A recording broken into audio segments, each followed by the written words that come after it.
Ah, Battletrap. I was this close to getting exclusive coverage on him at the Hasbro Power of the Primes event, but then Hasbro America had to go in there and say, no you don't, you're not getting any figures until we announce them. Unfortunately, we couldn't show you some Wave 2 stuff that hasn't been officially revealed, sorry.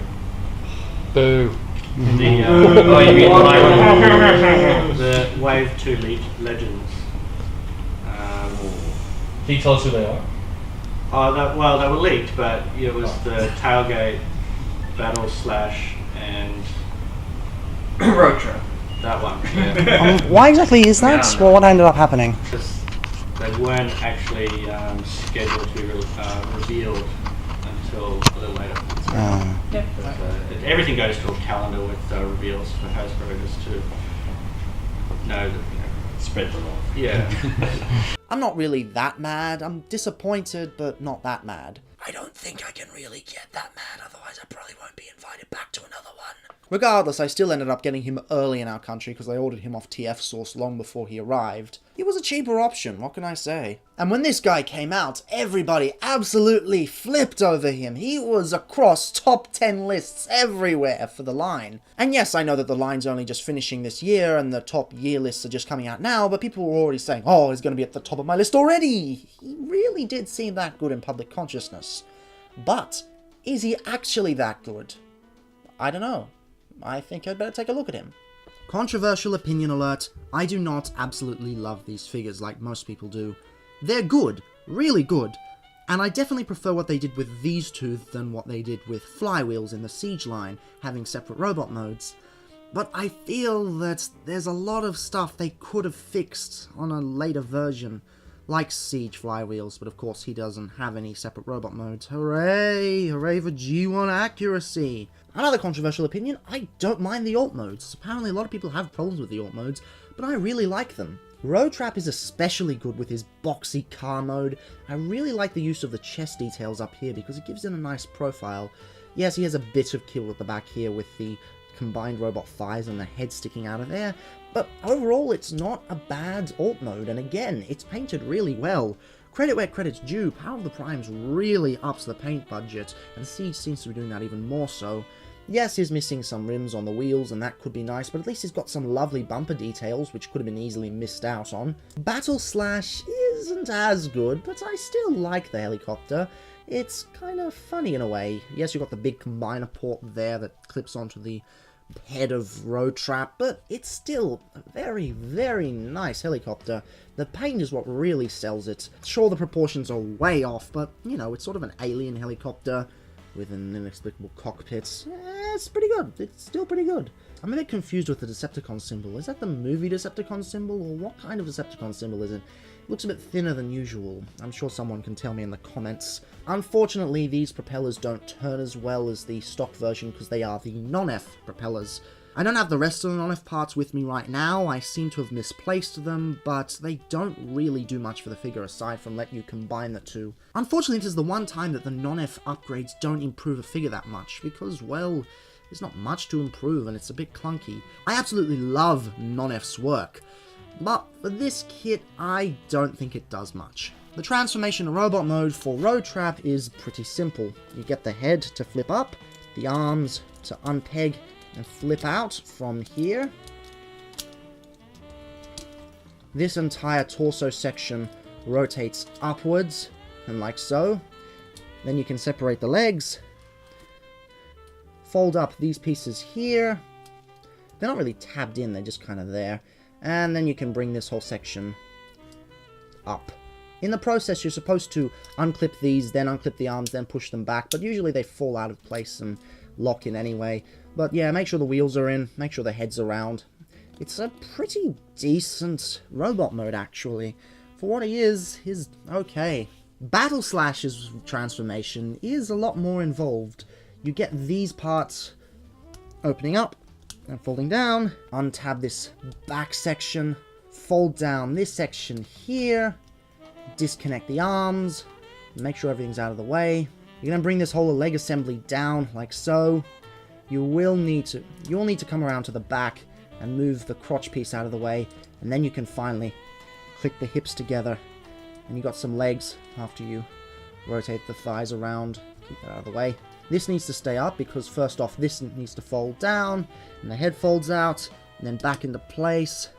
Then the arms fold into place, and also around like so, around to the front. It's very, very complex, but I love it.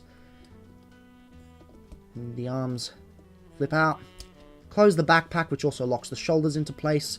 Turn the head around, and keep the hips in place, and you've got yourself a kind of underwhelming robot mode for such an interesting transformation. Yeah, you can see a lot of these guys' flaws which have to facilitate for the combined mode. For example, this guy's shoulders are way forward and they're just on these flaps here that fold out, and the chest is really well detailed, but these arms, they're really, really weirdly proportioned. I get it, but, you know, it's still a flaw. And then you've got the huge legs on Battletrap, which they just don't look that good. He almost looks like a kangaroo, because you have this stocky torso and the long legs. It doesn't really work that well.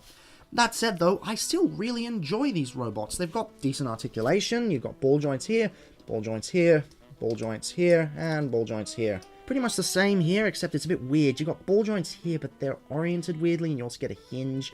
Doesn't really do much. Ball joints here, and here, and here. So your standard Legends articulation, they get the job done, and they actually look really cool. But they don't have that much of a shelf presence. They're sort of genericons in a way. They're fantastically painted, and I really love what they've done with the chest on here. Oh, that almost fell over. But unfortunately, you're never really going to see it because, well, everyone's going for the main attraction. Moving on to said main attraction, this guy transforms pretty easily. You just come around to the back, or reorient these into the vehicle mode configuration, like so. You separate this entire section, and you bring these leg pieces down there. And he just kind of sits in this weird leg mode. It'll make sense later on. Battletrap, again, has to go through some crazy steps. First off, this bit untabs, this bit untabs. The whole section folds down like so. These bits fold to the back and up again. And then you they don't really tell you where to put these. It's very, very poorly directed. You kind of just put them wherever you want. I usually put them in this configuration because, I don't know, it looks cool. It's not the cleanest, but it's the closest to the back. It forms the best profile. I don't know. Also, if you have the non-F guns, you can stick it in there, which is kind of neat. From here, these bits fold up and into the torso. You don't have to turn anything around because the hands are already there. The head pops up, the chest pops in, the combiner port pops in, and the two parts combine. And this is a really, really cool looking robot mode. If I could just get the camera on it. There we go. That is an awesome robot mode. The construction's not that great though. He looks great, but the parts are a bit wibbly. For starters, with the non-F parts, you get to hold this, which is pretty nice. And the backpack's not too bad, in spite of the fact that you kind of do whatever you want with it. They don't really give you much direction. But it's just not that well constructed, because it's two Legends figures that are trying to pull off triple changing shoved together at a certain price point. The paint is fantastic, with the helicopter parts and the car parts. It looks really good, and I love the head sculpt. The head sculpt is brilliant. The articulation's also good, but that's where things start getting a bit shaky. You do have ball joints on the shoulders, but if you're not careful, this part will untab, and they do not tab in very securely at all. You get bicep swivels here, but again, you gotta be careful not to untab that. And the bicep swivel is facilitated by a ball joint, but then you look here, and you got the heel spur from the individual robot mode just sticking out of there. You got a waist swivel, but it's rather loose because it's the head. I mean, they really should have tightened that up. That's not that great. Also, I'm not sure if I use the head swivel and also get some down movement. The hips are on ball joints and thigh swivels, which is nice. And then the knees. They're a mess, really. You got the ball joints from the robot mode using the knees in there, but it just does not work. Because you got all this kibble here that falls apart, and then you got this part here that doesn't do much, and that's supposed to be a foot, and it's a mess. You might be able to get around the mess by moving this up and keeping that out of the way, and it makes things a little easier.